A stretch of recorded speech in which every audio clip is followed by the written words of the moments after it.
यही राणा सनाउल्लाह है, जब ये वजीर कानून थे और पंजाब की पुलिस को और सारे निजाम को कंट्रोल करते थे, तो इन लोगों के ऑर्डर के ऊपर गोली चलाई गई मॉडल टाउन में।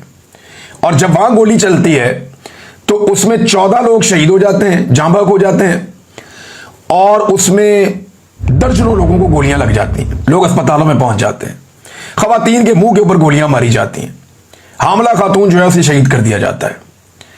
आज 11 साल गुजर गए, उस मामले में अब तक इंसाफ नहीं हो सका। यानी जब एस्टेब्लिशमेंट चाहे तो आप ये देखें कैसे वो नाइंसाफी को भी इंसाफ बना देते हैं, और जब एस्टेब्लिशमेंट साथ खड़ी हो जाए तो जो इंसाफ करना भी होता है ना, उसे भी रोक देते हैं। यानी वहां लाशें गिरी थी, 14 लाशें थी, दर्जनों जख्मी थे, कत्ल और इक़दाम कत्ल के मामला थे, किसी को सजा नहीं हुई। और यहां पे जनाब क्या हुआ कि कोई एक बंदा भी जख्मी या हलाक नहीं हुआ, और यहां पे धड़ाधड़ सजाएं सुनाई जा रही हैं। रियासत है ना, जिस तरफ मर्जी मामला ले जाओ, ख्वाजा आसिफ ठीक कहते हैं ना कि फिर सियासत नहीं करने देंगे, कोई भी काम नहीं करने देंगे, और मामला उसी तरफ चल रहा है। उमर अयूब साहब ने इस सजा के ऊपर अपना रद्दअमल दिया है। उमर अयूब साहब कहते हैं कि मुझे दीगर तहरीक इंसाफ के रहनुमाओं और कारकुनों को आज ATC फैसलाबाद के जज जावेद इकबाल शेख ने राणा सनाउल्लाह के घर पर मुबैना हमले के झूठे इल्जाम में 10 साल कैद की सजा सुना दी। मैं उस जगह कभी मौजूद ही नहीं था, और इस्तगासा के किसी गवाह ने मेरा नाम तक नहीं लिया। मजीद ये कि इन्हीं गवाहों की गवाही को गुज़िश्ता साल ATC सरगोदा ने मुस्तरद कर दिया था और इन्हें झूठा करार दिया था। इस फैसले के बाद मेरे खिलाफ मजमूई तौर पर कैद की सजाएं 40 साल की हो गई हैं। अब वो ये कहते हैं कि 28 दिसंबर 2007 को बेनजीर भुट्टो जब कत्ल हुई तो उनकी शहादत के बाद पीपल्स पार्टी के कारकुनों ने हरिपुर में मेरे घर पर हमला किया और जलाने की कोशिश की, मगर उस वक्त ना कोई गिरफ्तारी हुई और ना ही किसी को सजा सुनाई गई। अब आगे वो एंड में जाके कहते हैं कि जनाब ये तो फस्तायत हो रही है और बदतरीन फस्तायत हो रही है, मगर मैं हमेशा तहरीक इंसाफ और अपने कायद इमरान खान का सिपाही रहूंगा।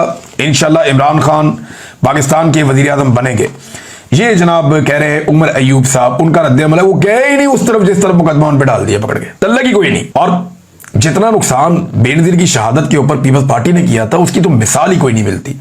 तो भाई वो बर्बादी फेर दी थी पीपल्स पार्टी ने, अरबों डॉलर का नुकसान कर दिया था पाकिस्तान का, लेकिन कुछ नहीं किया गया। रियासत खामोश हो गई कि आगे बढ़ना।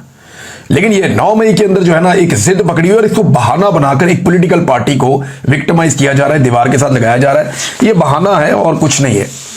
अब असद कैसर साहब जैसे एक, यानी असद कैसर जैसा बंदा जो ज्यादा शिद्दत में भी नहीं जाते, ये तो वो बंदा है जिसने रूलिंग भी नहीं दी थी, कासिम सूरी साहब को देनी पड़ी थी, बड़े मोहतात रहते हैं। अब उनके घर पे छापे मारे जा रहे हैं। असद कैसर साहब कहते हैं कि थोड़ी देर पहले तकरीबन 10:30 बजे रात का वक्त था, अब मेरे इस्लामाबाद वाले घर पर पुलिस ने गैर कानूनी तौर पर छापा मारा। मेरे पास पेशावर हाई कोर्ट की तरफ से दी गई जमानत मौजूद है, लेकिन इसके बावजूद पुलिस हरासा करने से बाज नहीं आती। अगर इनका ये ख्याल है कि हम इन ओछे हथकंडों से डर जाएंगे तो ये इनकी गलत फहमी है। हम ना पहले डरे हैं और ना आगे डरेंगे। हम इस जालिम निजाम के सामने डट कर खड़े हैं और खड़े रहेंगे। देखिए ये ना पाकिस्तान तहरीक इंसाफ को कुछ का कुछ बना रहे हैं। ये चले जाना है इन एस्टेब्लिशमेंट के लोगों ने। ये PMLN और पीपल्स पार्टी के समझने की बात है कि ये जो एस्टेब्लिशमेंट की अभी एक हायरार्की है ना, जिसमें फील्ड मार्शल साहब हैं, DGI है, जो 2 4 5 6 और ये सेक्टर कमांडर्स या कोई सीनियर ऑफिसर्स हैं, इन्होंने हमेशा नहीं रहना, इन्होंने चले जाना है। लेकिन आपने और आपके बच्चों ने या आपकी पॉलिटिकल पार्टीज ने यहीं पे सियासत करनी है। ये आपकी सियासी मुखालिफ जमात जो पाकिस्तान तहरीक इंसाफ है उसके ऊपर आयरन कोटिंग कर रहे हैं, उन्हें लोहे का बना रहे हैं। वो उन्हें इतना मजबूत कर देंगे कि कल आप कई दहाइयों तक फिर उनका मुकाबला करने के काबिल नहीं रहेंगे। अगर इसी तरह पाकिस्तान तहरीक इंसाफ मजीद मार खाती रही ना कुछ अरसा और, तो वो एक लोहे की जमात बन जाएगी। लोहे की जमात उन्हें बना तो दिया ऑलमोस्ट। तो जो कुछ उनके साथ जुल्म और फस्तायत की जा रही है, जितने लोगों को, यानी जो लोग नरम भी थे ना पाकिस्तान तहरीक इंसाफ में, उनको भी मजबूत बनाया, खवातीन को बहादुर बना दिया।